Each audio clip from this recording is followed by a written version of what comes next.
اللہ رب العزت نے اسے پیدا فرمایا ہے تو اسے موت آنی ہے۔ آخر وجہ کیا ہے کہ اللہ تبارک و تعالیٰ نے ہمیں زندگی عطا فرمائی اور موت فرماتا ہے لیبلوکم ایکم احسن عملا۔ اللہ تبارک و تعالیٰ نے تمہیں زندگی اور موت اس لیے عطا فرمائی تاکہ تمہاری جانچ ہو، تاکہ تمہیں پرکھا جائے کام کتنے ہیں، کام کتنے۔ اللہ رب العزت نے ہم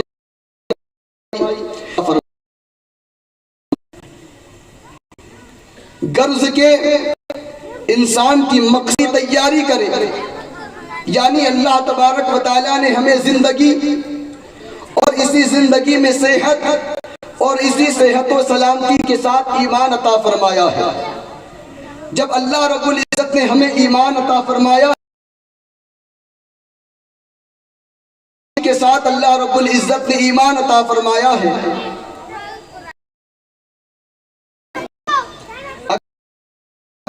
اس سے اور ایمان کے باوجود اگر فائدہ نہیں اٹھاتا ہے، اگر اپنی زندگی کو لہو و لعیب کے اندر ایسے ہی برباد کر دیتا ہے تو پھر اس کی زندگی کا مقصد ختم ہو جاتا ہے۔ اللہ تبارک و تعالیٰ نے ہمیں زندگی عطا فرمائی، اللہ تبارک و تعالیٰ نے ہمیں موت عطا فرمائی کہ جب انسان مرتا ہے، انسان جب زندگی کا احساس ہوتا ہے، زندگی کتنی قیمتی سرمایہ کا نام ہے، زندگی کتنی قیمتی تھی جس کو ہم نے اسی طرح برباد کر دیا۔ اللہ تبارک و تعالیٰ قرآن مجید میں فرماتا ہے الذی خلق الموت والحیات لیبلوکم ایکم احسن عملا۔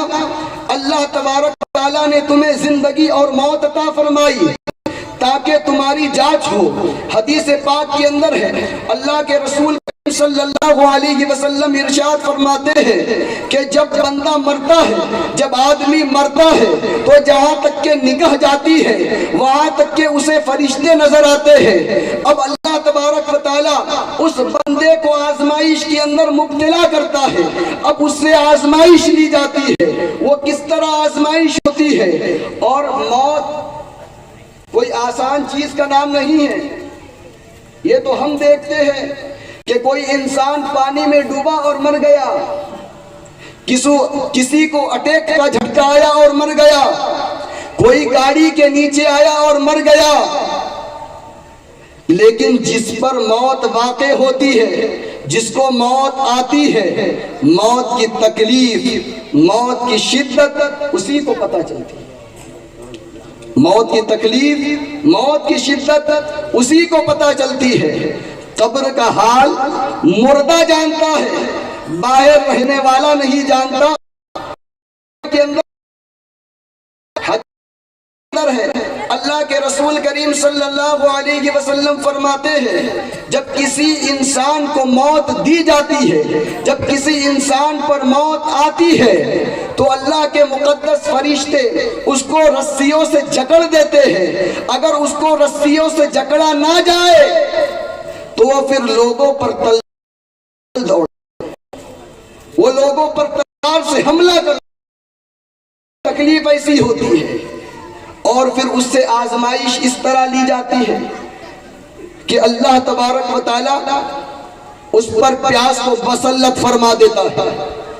بڑی شدت کی پیاس لگتی ہے مرنے والے، یہاں تک کہ اس کے وجود کے اندر، اس کے جسم کے اندر اگر چند سانسیں باقی ہو، کچھ دم باقی ہو، کچھ سیکنڈ کے لیے، کچھ لمحے کے لیے اگر اس کے وجود کے اندر، جسم کے اندر جان باقی ہے اور فرشتے اسے نظر آ رہے ہیں، فرشتے اسے نظر آ رہے ہیں، اب اس کی آزمائش اس طرح لی جاتی ہے کہ اللہ تبارک و تعالیٰ اس انسان کے اوپر پیاس کو مسلط فرما دیتا ہے۔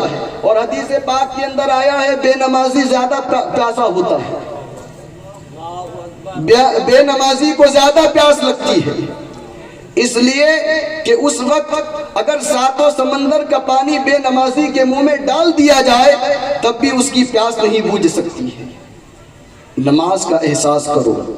اللہ رب العزت نے جو ہمیں فرض عطا فرمایا ہے، جو نبی کی آنکھوں کی ٹھنڈک ہے، اس پر غور و فکر کرو کہ ہم ہر چیز کے لیے وقت نکال لیتے ہیں لیکن نماز کے لیے ہمارے پاس وقت نہیں ہوتا ہے۔ جب فرشتے نظر آتے ہیں اور اللہ تبارک و تعالیٰ کی آزمائش ہوتی ہے، اس وقت اس کو شدت کی پیاس لگتی ہے۔ شیطان ٹھنڈے پانی کا پیالہ لے کے سامنے کھڑا ہے۔ اب اس کے رشتہ دار موجود ہے، بیٹا موجود ہے، اولادیں موجود ہیں، لیکن ان سے کچھ کہہ نہیں سکتا کیونکہ حدیث پاک کے اندر ہے مرنے والے کی زبان بند کر دی جاتی ہے، مرنے بند کر دی جاتی ہے۔ اب اس پر پیاس مسلط کر دی گئی ہے اور مرنے والے کو شدت کی پیاس لگ رہی ہے۔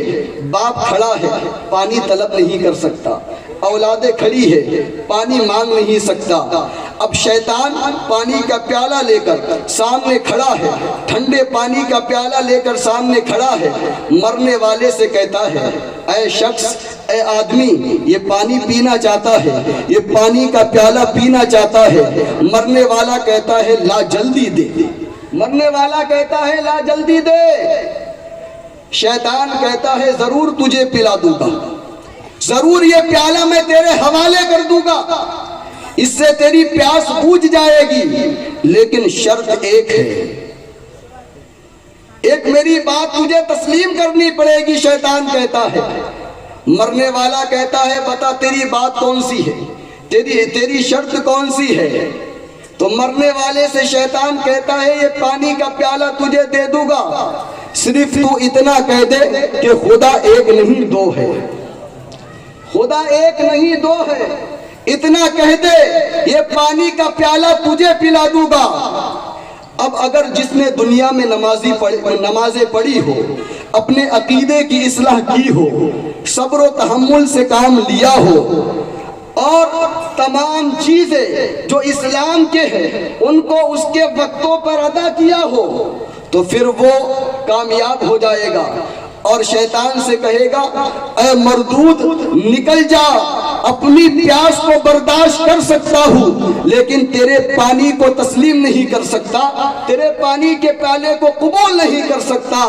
اس لیے کیونکہ شیطان اس لیے بہکا رہا ہے تاکہ اب زندگی بھر جتنی محنت کی اس نے، جتنی نمازیں پڑھی وہ تمام رائگاں چلے جائے گی، وہ تمام چلے جائے گی۔ اگر ہے ماں باپ کا نافرمان ہے، چغل خوری کرتا ہو، جھوٹ بولتا ہو، اللہ کے رسول فرماتے ہیں کہ پھر وہ انسان اگر بے نمازی ہو تو پھر وہ اس امتحان میں ناکام ہو جائے گا۔ وہ شیطان سے پانی کا پیالہ لے لے گا اور کہے گا کہ خدا ایک نہیں دو ہے، العیاذ باللہ تعالی۔ کتنی بری موت ہے کہ ادھر زبان سے کلمہ کفر نکلا اور ادھر فرشتوں نے اس کی روح کو قبض کر لیا۔ اتنی بری موت ہے۔ موت اچھی بھی ہوتی ہے، موت بری بھی ہوتی ہے۔ 2 منٹ اور اختتام کے لیے درود پاک پڑھے، اللہم صلی علی سیدنا و مولانا و ملجانا و مأوانا محمد و بارک وسلم، صلو علیہ صلاۃ و سلام علیک یا رسول اللہ صلی اللہ تعالی علیہ وسلم۔ اپنے عقیدے کی اصلاح کرو، اپنے ایمان کو بچاؤ، نمازیں وقتوں پر پڑھو۔ اللہ تبارک و تعالیٰ قرآن مجید میں ارشاد فرماتا ہے فَإِذَا قَضَيْتُمُ الصَّلَاةَ فَاذْكُرُوا اللَّهَ قِيَامًا وَقُعُودًا وَعَلَى جُنُوبِكُمْ فَإِذَا اطْمَأْنَنْتُمْ فَأَقِيمُوا الصَّلَاةَ إِنَّ الصَّلَاةَ كَانَتْ عَلَى الْمُؤْمِنِينَ كِتَابًا مَوْقُوتًا۔ اللہ تبارک و تعالیٰ کے لیے جب تم عبادت کر چکے ہو، نماز تم نے پڑھ لیا، اب تم اللہ تبارک و تعالیٰ کا ذکر کرو، اللہ کا ذکر کرو۔ اب کس طرح ذکر کرو؟ قرآن مجید کے اندر ہے قعودا بیٹھ کر، فَإِذَا قَضَيْتُمُ الصَّلَاةَ فَاذْكُرُوا اللَّهَ قِيَامًا وَقُعُودًا وَعَلَى جُنُوبِكُمْ۔ تو تمہیں 3 اسٹیپ بتائے گئے ہیں۔ تم بیٹھ کر اللہ تبارک و تعالیٰ کا ذکر کر سکتے ہو، تم کھڑے ہو کر اللہ تبارک و تعالیٰ کا ذکر کر سکتے ہو، اگر تم میں اتنی طاقت نہیں ہے تو لیٹ کر اللہ تبارک و تعالیٰ کا ذکر کر سکتے ہو۔ اب ذکر کی 3 قسمیں بتائی گئی ہے، ایک ہے ذکر بالجوارح، ایک ہے ذکر باللسان، ایک ہے ذکر بالقلب۔ اب وہ انسان کس طرح کرے؟ اگر ذکر بالجوارح اس انسان کو کرنا ہو تو وہ اس طرح کرے گا، اگر اپنے ہاتھوں سے صدقہ کرے گا، اپنے ہاتھوں سے نیک کام کرے گا، اسی کا نام ہے ذکر بالجوارح۔ یعنی انسان کے جو جسم کے اعضاء، اس کی باڈی جو حرکت کرتی ہے نیک کام کے لیے، اللہ تبارک و تعالیٰ اس کو بھی ذکر کے اندر شمار فرماتا ہے۔ ایک ہے ذکر باللسان کہ انسان اپنی زبان سے اللہ اکبر، سبحان اللہ، لا الہ الا اللہ، سبحان اللہ و بحمدہ، سبحان اللہ العظیم پڑھتا ہو، تو یہ ہے ذکر باللسان جو انسان اپنی زبان سے ادا کرتا ہے۔ اور ایک ہے ذکر بالقلب، اب ہاتھ حرکت نہیں کر رہے ہیں، زبان سے انسان نہیں بول رہا بلکہ انسان کا دل بولتا ہے، انسان کا دل بولتا ہے۔ اور خدا شے ہر چیز اللہ تبارک و تعالیٰ کا ذکر کرتی ہے، اور اللہ تبارک و تعالیٰ کا ذکر کرتا ہے۔ یہ آسمان دیکھے، اس پہ طلوع ہونے والا شمس یعنی سورج، وہ بھی اللہ کا ذکر کرتا ہے۔ جب یہ ڈوب جاتا ہے، جب رات کی سفیدی، جب رات کا چاند طلوع ہوتا ہے تو چاند بھی اللہ رب العزت کا ذکر کرتا ہے۔ اگر پودا زمین کے اوپر ہو، کئی آندیاں آ جاتی ہے لیکن پودا سلامت رہتا ہے، اس لیے سلامت رہتا ہے۔ ایک چھوٹا سا پودا ہے لیکن اللہ تبارک و تعالیٰ کا ذکر کر رہا ہے۔ کئی گھر برباد ہو گئے، کئی آندیاں آئی، کئی بلڈنگیں اجڑ گئی، کئی لوگ اس کے اندر ایک طرف جھک تو گیا لیکن اس سے اپنی زمین سے نہیں اکھڑا۔ اس بات کی علامت ہے کہ دنیا کی ہر شے اللہ رب العزت کا ذکر کرتی ہے۔ کیا کرتی ہے؟ ذکر کرتی ہے۔ اب یہی کسی ڈاکٹر صاحب سے پوچھا جائے کہ ذکر بالقلب یعنی دل بھی ذکر کرتا ہے، اب انسان کا دل دھک دھک کرتا ہے۔ کیا کرتا ہے؟ بولے نا، کیا کرتا ہے؟ دھک دھک کرتا ہے۔ اب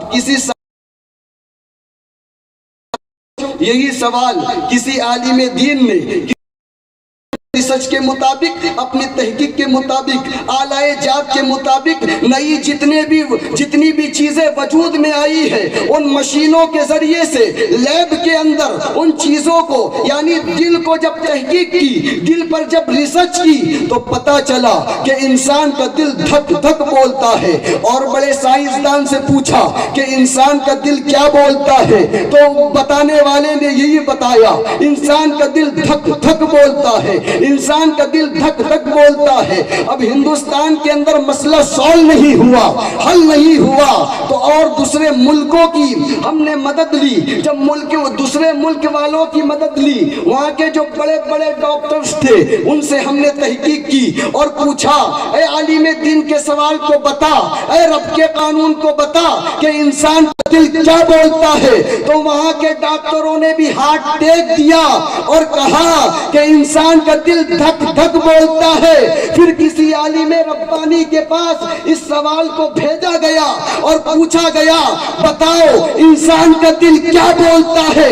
تو عالم دین نے اپنے علم نور سے یوں کہا، اے ڈاکٹر، اے سائنسدان، انسان کا دل دھک دھک نہیں بولتا، اپنے رب کی تسبیح بیان کرتا ہوا رب بولتا ہے۔ سبحان اللہ، سبحان اللہ، نعرہ رب بولتا ہے، نعرہ رسالت، حافظ سلمان صاحب قبلہ، مسلک اعلیٰ حضرت، سبحان اللہ۔ جس طرح ذکر بالجوارح، ذکر بالقلب، ذکر باللسان، یہ چیزیں اللہ تبارک و تعالی انسان کا دل دھک دھک نہیں بولتا. کیا بولتا ہے؟ رب رب بولتا ہے.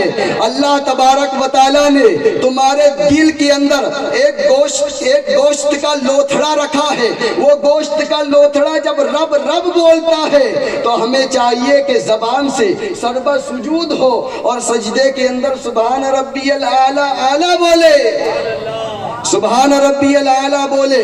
اس لیے کہ حضرت عمر فاروق اعظم سے روایت ہے, مصطفیٰ جان رحمت صلی اللہ علیہ وسلم فرماتے ہیں جب انسان حالت قیام میں ہوتا ہے, نماز کے لیے کھڑا ہوتا ہے, اللہ اکبر کہتا ہے, اور جیسے ہی اللہ اکبر کہنے کے بعد نماز کے پڑھتا ہے, تعوذ و تسمیہ پڑھتا ہے, سورہ فاتحہ پڑھتا ہے, کسی سورت آتا ہے, رکوع کرنے رکوع کی یاد پڑھتا ہے, سبحان العظیم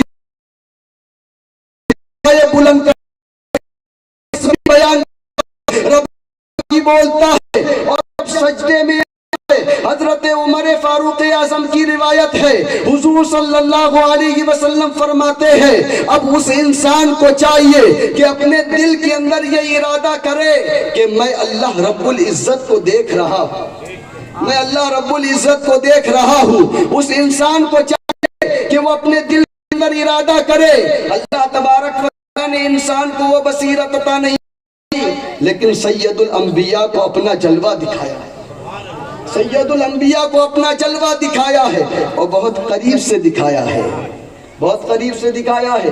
ایک عام انسان کی بصیرت اگر خدا کو دیکھ نہیں سکتی تو حدیث پاک کے اندر ہے, اللہ کے رسول فرماتے ہیں عین حالت نماز کے اندر بندے کو کہ اب وہ اس ارادے کے ساتھ نماز پڑھے کہ میں رب کو نہیں دیکھ سکتا, لیکن جس خالق کے کائنات نے مجھے پیدا کیا ہے وہ رب ذوالجلال مجھے دیکھ رہا نہیں ہے. وہی جملہ یاد کرے, موت سب کی برابر نہیں ہے, موت اچھی بھی ہوتی ہے اور موت بری بھی ہوتی ہے. جس طرح سب کی زندگی برابر نہیں ہے اسی طرح سب کی موت بھی برابر نہیں ہے. کوئی ایمان کی حالت میں زندگی گزارتا ہے تو کوئی کفر پر زندگی گزارتا ہے, تو کوئی امیری پہ زندگی گزارتا ہے, تو کوئی غریبی پہ زندگی گزارتا ہے, تو کوئی عیش و عشرت میں زندگی گزارتا ہے, تو کوئی لاغری غریبی اور کمزوری میں زندگی گزارتا ہے.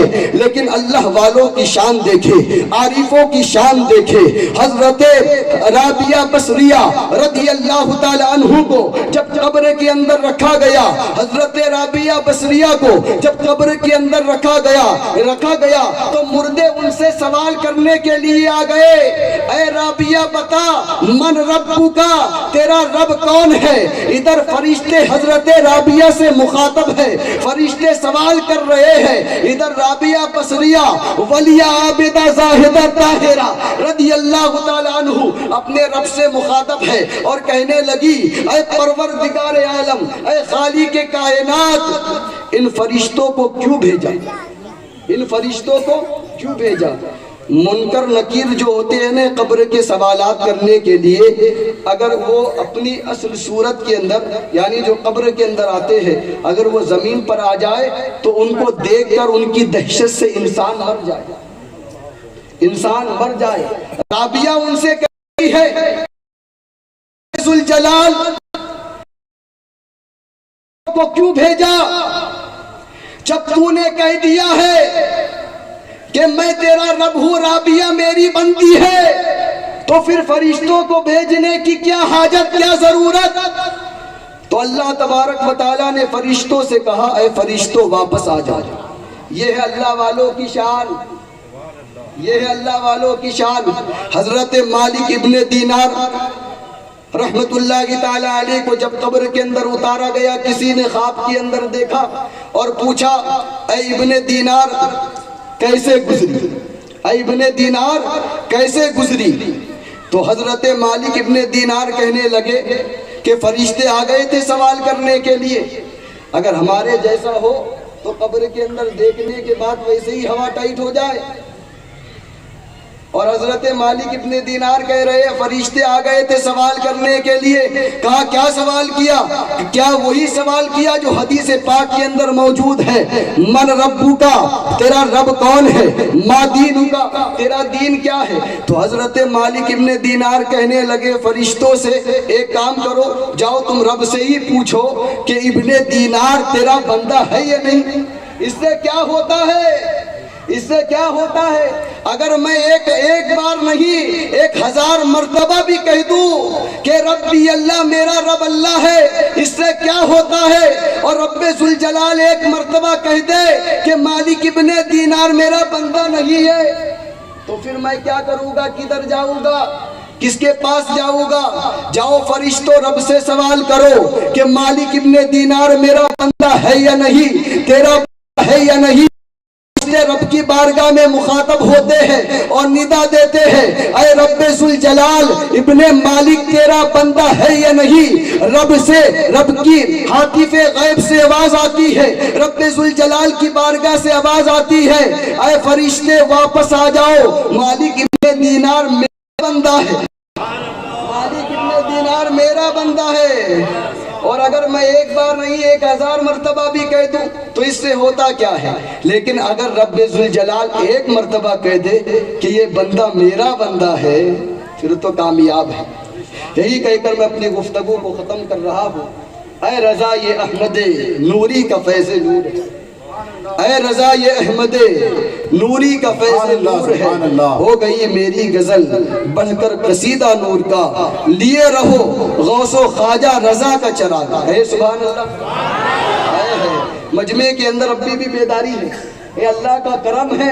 شہنشاہ دولہ عبد الرحمن غازی کا فیضان ہے جو ہم یہاں لٹانے کے لیے آئے ہیں. ہماری کوئی حیثیت نہیں ہے، ہماری کوئی حیثیت نہیں ہے. یہ تو دولہ عبد الرحمن غازی کے فیضان سے ہم بولتے ہیں، یہ ان کا کرم بولتا ہے، یہ ان کا فیضان بولتا ہے. لیے رہو غوث و خواجہ رضا کا چراغ، لیے رہو احمد رضا کا چراغ، لیے رہو دولہ عبد الرحمن غازی کا چراغ.